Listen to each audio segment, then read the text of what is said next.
Habang kumakain nga yung anak ko mga kananay sa gabing iyan, ay sabi niya sa akin ay dumudugo daw yung kanyang ilong. Kaya agad naman po akong tumayo sa aking kinauupuan sa gabing iyan. Pagkagaling niya kasi galing sa eskwelahan mga kananay, sinabi niya sa akin na masakit daw ang kanyang ulo. At tinanong ko nga po siya kung ano yung masakit sa kanyang katawan. At tinanong ko na rin po kung masama ang kanyang pakiramdam. Dito nga nagsimula sa kanyang pagdugo ng ilong mga kananay habang kumakain. Nakita ko nga yung dugo sa kanyang ilong mga kananay, sobrang dami, talaga namang nagnervyos talaga ako pag nakakakita ako ng dugo. Pero sabi naman ng asawa ko, dahil nga po nagtanong ako sa kanya bakit nagdudugo yung ilong ng aking anak. Sabi niya nga po ay normal lang daw po yan dahil nga po mainit yung panahon. Todo sa pagpupunas na nga ako ng kanyang ilong mga kananays, pero hindi pa rin tumitigil yung pagdugo ng kanyang ilong. Mas maganda daw po yan mga kananays na lumalabas yung dugo kaysa yung hindi po lumalabas. Kaya pala masakit ang ulo ng aking anak pagkagaling niya sa school. Kaya ang ginawa ko mga kananays para tumigil ang pagdugo ng kanyang ilong, pinunasan ko nga po siya ng basang damit. Pinunasan ko po yung mga noo niya, kilikili, bato, at saka sa liig niya, pati na rin po sa mukha niya para tumigil na po yung pagdugo. Kaya nung natigil ng pagdugo ng kanyang ilong mga kananays, itinuloy na po yung kanyang pagkain. May ulam po siya dyan mga kananays, baka na naman sabihin nyo, pinapakain ko yung anak ko na wala siyang ulam. Mas nauna niya po kasing kinain yung ulam kaysa yung rice. Natapos na nga siyang kumain dyan mga kananays, kaya binigyan ko nga siya ng tissue para punasan niya ulit yung kanyang ilong. Bali sa mga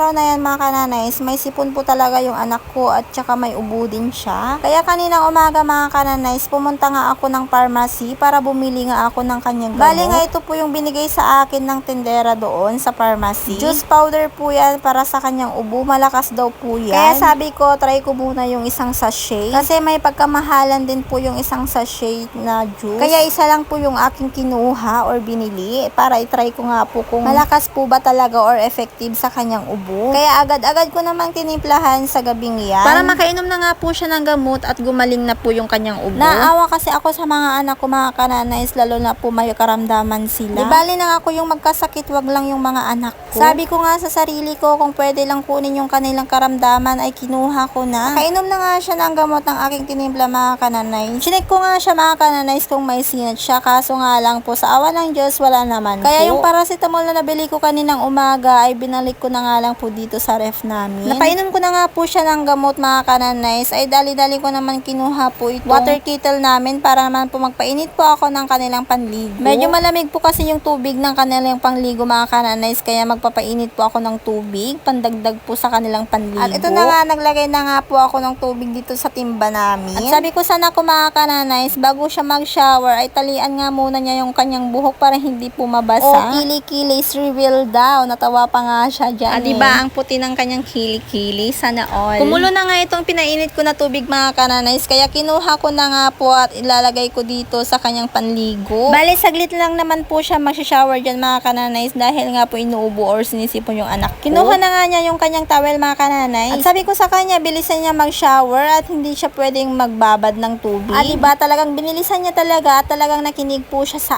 akin. So ayan, naka-shower na nga. Susunod naman pong mag-shower ang aking panganay mga kananays at siya na nga din po yung nagpainit ng tubig. Hindi naman po kasi pwedeng matutulog sila mga kananays na hindi po sila nag-shower. Lalo na po maghapon po sila sa school. Nakabihis na nga sila mga kananays, kaya sinabi ko na papasok na nga po kami dito sa higaan namin. Bali, maaga pa nga lang dito mga kananays, 7:30 PM pa lang po ng gabi. Maaga ko nga po sila papatulugin. Sa tuwing gabi kasi mga kananays, hindi ko na po sila pinapanood ng TV or sa YouTube. Minsan pinagbabasa ko nga lang po sila ng kanilang libro. Patulog na nga sana sila dyan mga kananays. Naisip ko na hilutin ko nga muna ng kaunti yung anak ko para naman po ma-relax naman po kahit papaano. Una ko ang hinilot mga kananays dito nga po sa kanyang likod. Ang ginamit ko nga po palang panghilot dyan mga kananays is herbal. Bali, nabili ko nga po yan yung oil mga kananays sa tapat mismo ng simbahan. Pangatlong gamit ko na nga po yan mga kananays ay sobrang effective. Pwede rin po yan sa rayoma, sa may katikate, sakit ng tiyan, sakit ng likod at marami pag iba. Bali, ganyan lang po ako manghilot mga kananays dahil nga po hindi naman po ako masyadong marunong manghilot. Pero nung nasa Saudi ako mga kananays, grabe, akala ko katulong lang ang aking inaplayan, bakit naging masahista pa ako?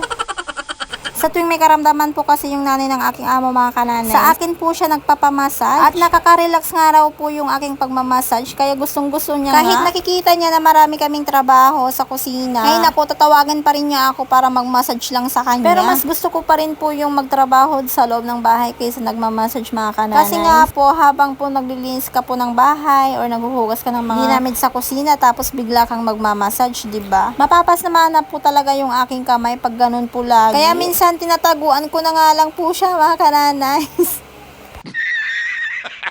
Sabi ko na sa hamam ako. Ibig sabihin ng hamam mga kananays is nasa bathroom. Para sa ganun mga kananays ay hindi po siya magpapamassage sa akin na 'di ba? Madiskarte yan. Sinunod ko na nga po itong paan ng aking anak mga kananays para naman po hindi po dapuan ng lamig ang kanyang katawan. At sana gumaling na nga po itong anak ko dahil nga po kawawa talaga sila pag may karamdaman nga sila. Patapos na nga po akong maghilot dito sa bunso ko mga kananays ay nagpahilot na nga rin po sa akin yung panganay ko. Ay ba, nainggit talaga. Medyo masakit nga rin daw po yung kanyang likod mga kananays kakaupo maghapon sa kanyang classroom. Ang bata-bata pa lang sumasakit na yung kanyang likod.